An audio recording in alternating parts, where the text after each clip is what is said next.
Au milieu du chaos de son enfance, Jessica a réussi à suivre une scolarité linéaire et à garder une trajectoire d'adulte normale. Ce sont les mots d'un expert psychiatre entendu ce matin. Une normalité qui contraste avec les conditions précaires, voire insalubres dans lesquelles elle a grandi. Petite et dès l'âge de 4 ans, Jessica Adam a subi des violences, des attouchements, des viols de la part de son beau-père. Il sera tardivement condamné pour une partie des faits. Lorsque Céline Vasselin, son esthéticienne devenue plus proche, lui confie ses malheurs et sa peur de son compagnon menaçant, Jessica dira au juge que son passé lui était alors revenu. Un transfert entre l'agressivité de son beau-père et celle de Slimane. C'est aussi l'une des hypothèses de l'expert pour expliquer son passage à l'acte. C'est mon hypothèse, évidemment, à moi aussi, je ne suis pas psychiatre, et j'espère que c'est l'hypothèse qui sera retenue par la cour d'assises. Parce qu'il faut bien donner une explication.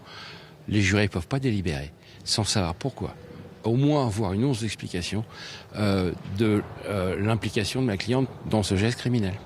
Un acte qu'elle reconnaît. Dès lundi, Jessica a dit avoir donné des coups mortels, acheté du matériel, notamment pour découper le corps de Slimane, un homme qu'elle n'avait jamais rencontré.